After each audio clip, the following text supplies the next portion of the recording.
था, जो लोग निस्वार्थ भाव से भक्ति करते हैं उन्हें मिलती है भगवान की कृपा।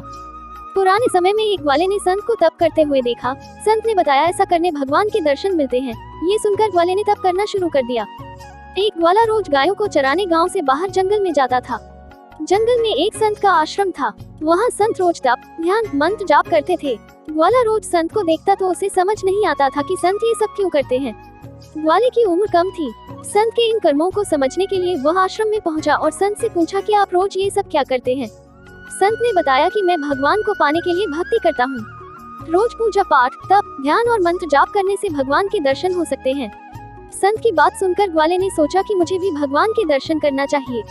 ये सोचकर ग्वाला आश्रम से निकलकर एक सुनसान जगह पर पेड़ के नीचे एक पैर पर खड़े होकर तप करने लगा। कुछ देर बाद उसने सांस लेना भी बंद कर दिया। ग्वाले ने सोचा कि जब तक भगवान दर्शन नहीं देंगे मैं ऐसे ही रहूंगा। छोटे से भक्त की इतनी कठिन तपस्या से भगवान बहुत जल्दी प्रसन्न हो गए। वे ग्वाले के सामने प्रकट हुए और बोले कि पुत्र आंखें खोलो, मैं तुम्हारे सामने आ गया हूँ। ग्वाले ने आंखें खोले बिना ही पूछा कि आप कौन हैं? भगवान बोले कि मैं वही ईश्वर हूँ जिसके दर्शन के लिए तुम तप कर रहे हो। ये सुनकर ग्वाले ने आंखें खोल ली, लेकिन उसने ईश्वर को कभी देखा नहीं था। वो सोचने लगा कि क्या यही वो भगवान है। सच जानने के लिए उसने भगवान को एक पेड़ के साथ रस्सी से बांध दिया।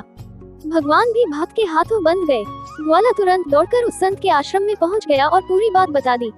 संत ये सब सुनकर हैरान थे। वे भी तुरंत ही ग्वाले के साथ उस जगह पर पहुंच गए। संत उस पेड़ के पास पहुंचे तो वहां कोई दिखाई नहीं दिया। भगवान सिर्फ ग्वाले को दिखाई दे रहे थे। संत ने बताया कि मुझे तो यहाँ कोई दिखाई नहीं दे रहा है। तो ग्वाले ने भगवान से इसकी वजह पूछी। भगवान ने कहा कि मैं उन्हीं इंसानों को दर्शन देता हूँ जो निस्वार्थ भाव से मेरी भक्ति करते हैं।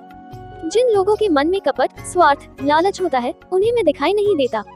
सीख, जो लोग भगवान की भक्ति निजी स्वार्थ की वजह से करते हैं उन्हें भगवान की कृपा नहीं मिल पाती है। निस्वार्थ भाव से की गई भक्ति ही सफल होती है।